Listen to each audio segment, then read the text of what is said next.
Liking this rifle. Welcome back to the Canadian Gun Vault. We're going to be taking a look this week at the new Generation 2 T97 made by Norinco. You know what? This may be the surprise sleeper of the summer, folks. I'm very excited to bring this one to you, and we're going to take it over to 100 yards now and see how we make out. Okay.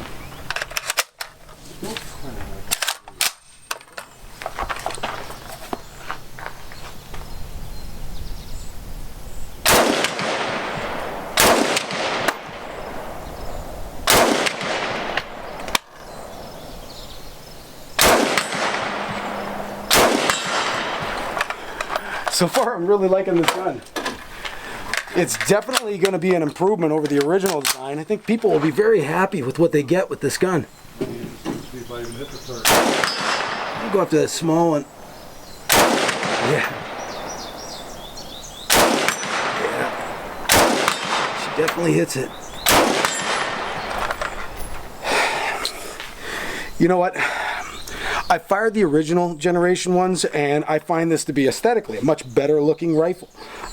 Performance, you know, I'm hitting that smaller gong just offhand the first time I've slapped this Meprolite onto the rifle. So I mean, it's impressing me. Gone is the old ugly handle, carrying handle of the old design, with the charging handle being up at the top, which, although it's ambidextrous, it really wasn't an ideal location for it. The idea that you could have the charging handle on the sides here and have the ability to flip it back and forth is really good. It may not be left-hander shooter friendly in a very true sense, but the ejected casings come out on a good severe angle forward and away from the gun in a way that I think that people could use this thing left-handed.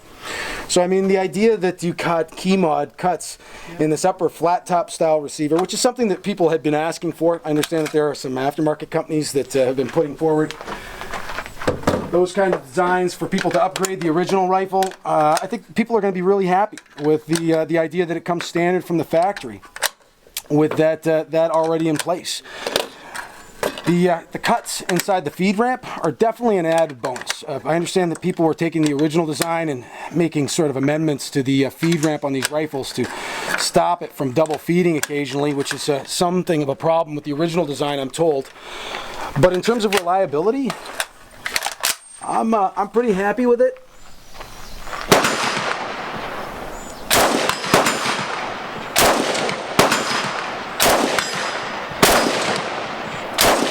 Yeah, she hits again and again. You know, bullpup design rifles are really cool. Placing the action behind the trigger group quite often results in a less than ideal kind of feeling trigger. But this one has a nice smooth pull. I'm pleasantly surprised with how well it's performing and how good it feels to shoot. Get that small one again. Yeah, it does it. So you're retaining the overall barrel length of a much larger rifle in a much smaller package. You know, the idea that you could keep all the muzzle velocity kind of that you would ordinarily associate with a full-length battle rifle's barrel instead in a 30-inch overall package is really quite amazing. You know, I'm a big fan of bullpup designs, and this one's really coming through as a non-restricted for about $1,000. I don't think you can beat it. And the ability to use all different kinds of Stanag magazines, because they've reshaped, I understand, the mag well to better improve how the mags come in and out and their use. So I'm going to load up another set, and I think we're going to take it over to 200 yards now.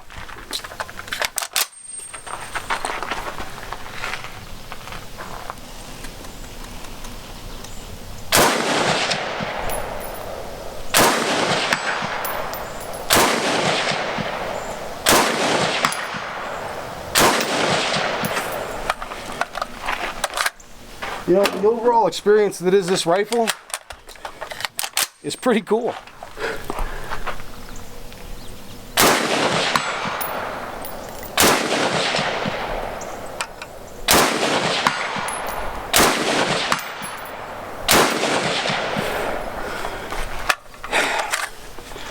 Okay, my first impressions. Trigger's good, definitely feeds reliably. I'm loving the fact that it's non-restricted. You can take this thing out into the back 40. If you decide to do a little light game hunting with it, it would probably be ideal. If you want to compete with a gun that's really short, and handy and moves quick, especially in confined spaces. You know, it's pretty tough to beat a bullpup design, especially when you get the retained muzzle velocity of a full-length, 18.6-inch barrel. So if you're competing, with the 10-round magazines, that's really cool.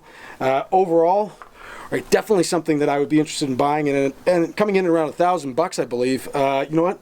It's going to definitely fall into the category of best buy and very utilitarian, and just an all-around overall improvement of the original design.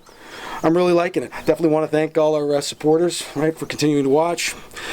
So don't forget to like and subscribe. And as always, Canada, we hope you've enjoyed this week's episode of the Canadian Gun Vault. Shoot straight, stay safe.